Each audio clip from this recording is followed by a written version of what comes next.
दोस्तों 18 अगस्त 2024 का वक्त होता है। दोस्तों 18 अगस्त 2024 का वक्त होता है। गुजरात के गांधी धाम के एक मंदिर में एक विशाल जागरण होता है। उस जागरण का श्रेय जो है उस मंदिर के पुजारी शोभनाथ को दिया जाता है। शोभनाथ जो होता है उस मंदिर में करीब 5-6 सालों से वहाँ पर कार्य कर रहा था, उस मंदिर की सेवा कर रहा था। वहाँ भक्तजन है उस पर अंधविश्वास करते थे, बहुत ज़्यादा आंखें बंद कर कर भरोसा करते थे।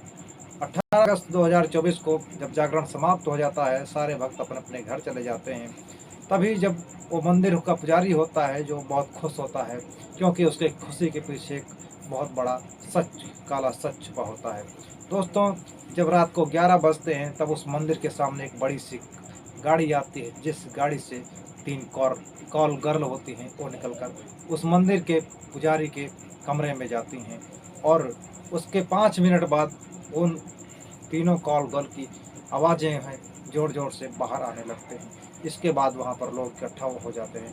उसके बाद जो हाल होता है उस पुजारी का आप सुनेंगे तो दंग रह जाएंगे। दोस्तों आज की जो सच्ची घटना है गुजरात के गांधीनगर के एक छोटे एक मंदिर की है। दोस्तों 18 अगस्त 2024 का इस वक्त होता है।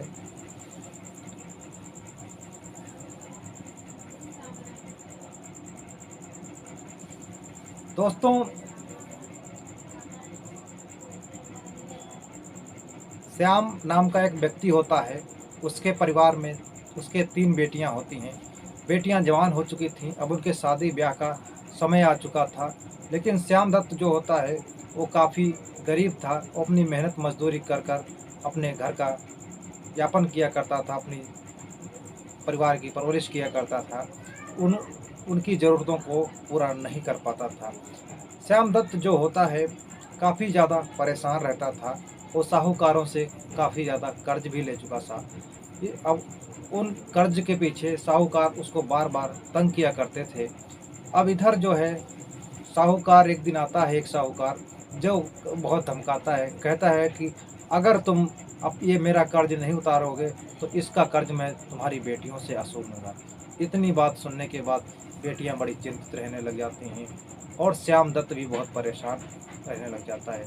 धीरे धीरे वक्त आगे बढ़ता है लेकिन श्याम दत्त जो है कर्जा देने में असमर्थ रहता है। एक दिन श्याम दत्त की तबीयत जो है बहुत ज़्यादा खराब जाती है और उनको एक अस्पताल में दाखिल कराना पड़ जाता है।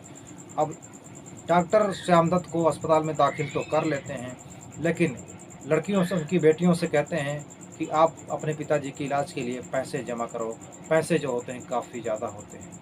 उन मजबूर बेटियों के पास में पैसा नहीं होता है, वो पैसा कहाँ से लाएं अपने पिताजी का इलाज कराने के लिए। वो उन साहूकारों के पास जाती हैं बेटियाँ और कहती हैं कि सेठ जी हमें पैसे दे दीजिए, हमारे पिताजी की तबीयत बहुत ख़राब है, ये पैसा हम आपको एक पाई वापस कर देंगे। लेकिन साहूकार जो होते हैं पैसा देने से मना कर देते हैं, उनको किसी तरह से कोई मदद नहीं मिल पाती है। आखिरकार एक दिन वो उनके पिताजी की डेथ हो जाती है और श्याम दत्त अब इस दुनिया में नहीं रह जाते। श्याम दत्त अब इस दुनिया में नहीं होते हैं। अब जो साहूकार होते हैं अब उनके बेटियों को सताया करते थे, उनके पास पैसे लेने के लिए आया करते थे। बेटियां उनकी हरकतों से तंग आकर उस गांव को अपने छोड़कर चली जाती हैं। अब वो एक शहर में जाकर एक किराए पर कमरा ले लेती हैं और वो वहाँ पर काम की तलाश शुरू कर देती हैं। करीबन अब उनको एक वक्त की रोटी भी गुजारा करना मुश्किल हो गया था, कोई काम कोई रोज़गार नहीं मिल रहा था। आगे बीतता है वक्त, लेकिन वो हार कर मजबूरन में एक ऐसा कदम उठा लेती हैं जो कि अब उस कमरे में देह व्यापार का काम शुरू कर देती हैं, वो कार गल का काम शुरू कर देती हैं। दोस्तों अब तीनों बहनें मिलकर इस कॉल घर का काम किया करती थी, लोगों की ज़रूरतों को पूरा किया करती थीं। लोग उनके साथ आते थे, उनके साथ संबंध बनाते थे और उसके बदले में उसको पैसे देकर जाया करते थे। इस तरह उस तीनों बहनें 2-3 महीने के अंदर काफ़ी सारा पैसे कमा लेती हैं और एक अपना घर ले लेती हैं। अब उस घर के में रहकर वो अपने घर में काल घर का काम किया करती थी और लोगों की ज़रूरतों को पूरा किया करती थी। इस तरह से उनको एक दिन जो होता है 18 अगस्त 2024 का वक्त आ जाता है। उस दिन जो सोम सोमनाथ पुजारी होता है उसके मंदिर में गांधीनगर के गांधी धाम में माता का जागरण रखा जाता है। काफ़ी संख्या में लोग, बड़े बड़े सेलिब्रिटीज वगैरह आते हैं। अब उन 3 लड़कियों को जो होता है फ़ोन किया जाता है। जो सोमनाथ पुजारी होता है, वो अखबार पढ़ते समय उन तीनों की फ़ोटोएँ देखा था और उसमें उनकी नंबर देखा था। उन नंबरों को, उनके तस्वीरों को देखकर वो काफ़ी ज़्यादा उनसे मिलने के लिए इच्छुक हो जाता है और उनको मिलने के लिए फ़ोन करता है और कहता है कि माता का जागरण है, आप लोगों को यहाँ आना पड़ेगा। माता का जागरण सुनने के बाद में वो तीनों लड़कियाँ वहाँ पर चली जाती हैं और वहाँ जाकर पुजारी जी से मिलती हैं। पुजारी जी उनको अपने कमरे में बुलाते हैं और उनसे बातचीत करते हैं और बातों का सिलसिला जो है ख़त्म हो जाता है और उधर जागरण का प्रोग्राम शुरू हो जाता है। अब जागरण शुरू हो जाता है, माँ का जागरण समाप्त हो जाता है।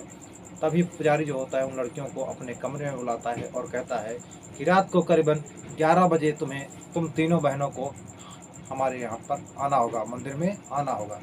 इसके बदले में मैं तुम्हें काफ़ी सारा पैसे दूँगा। पुजारी जो होता है इतनी बात कहकर वहाँ से चला जाता है और लड़कियाँ जो हैं अपने अपने घर को चली जाती हैं। उधर जो सोमनाथ होता है, अब उनका इंतज़ार करने लग जाता है।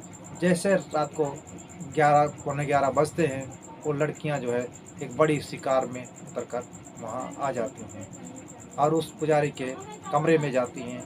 पुजारी के एक बड़े कमरे में जाकर वहाँ पर उनके साथ बैठकर बातें करती हैं और एक-एक करके अपने कपड़े उतार देती हैं और पुजारी जो सोमनाथ होता है, वो उन लड़कियों के साथ में ज़ोरदार तरीके से संबंध बनाता है और रात भर उनके साथ में संबंध बनाता है। जब उसकी इच्छा पूरी हो जाती है, तो उनको उनके घर भेज दिया जाता है।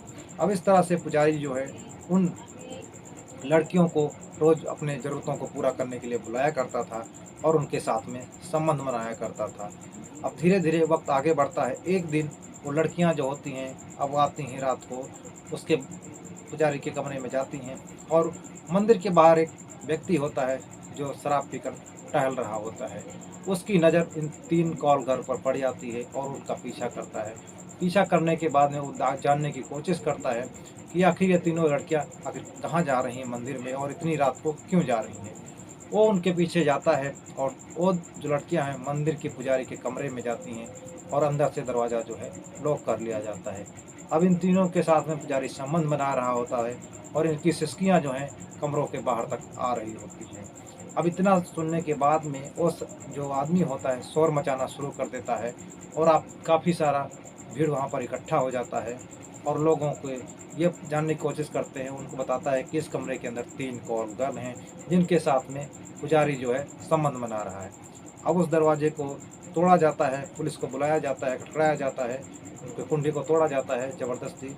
फिर उस कुंडे घर के अंदर दाखिल किया जाता है और जो पुजारी होता है आपत्तिजनक स्थिति में मिलता है और तीनों लड़कियों को गांधीनगर पुलिस गिरफ्तार करती है और पुजारी को गिरफ्तार करके थाने ले जाया जाता है और थाने ले जाने के बाद में उनसे सख्ती से पूछताछ की जाती है। तो पुजारी जो होता है अपने सारे जुर्मों को कबूल कर लेता है और महिला कांस्टेबल जो होती हैं उन तीनों लड़कियों को सख्ताई दिखाती हैं, वो भी अपना जुर्म कबूल कर लेती हैं। दोस्तों, अब देखो वक्त क्या आगे उनको क्या सज़ा मिलती है, क्या नहीं मिलती है, लेकिन उस पुजारी को तो ऐसी सज़ा मिली जो कि धर्म के नाम पर लोगों को गुमराह किया करता था और उस चढ़ावे के पैसे से अपनी अय्याशियों को पूरा किया करता था। दोस्तों, आजकल लोग भगवान के नाम पर भी कलंक बने बैठे हुए हैं, क्योंकि उस लोग अपनी श्रद्धा के अनुसार पैसे चढ़ाते हैं और उन पैसों के लोग जो हैं गलत काम में लगा दिया करते हैं। दोस्तों, इस घटनाक्रम को सुनाने का उद्देश्य है आप लोगों को परेशान करना नहीं, आहत करना नहीं, बल्कि समाज में घट रही घटनाओं के प्रति आप लोगों को जागरूक करना है। दोस्तों, मिलते हैं और एक किस्से अच्छे घटना के साथ, तब तक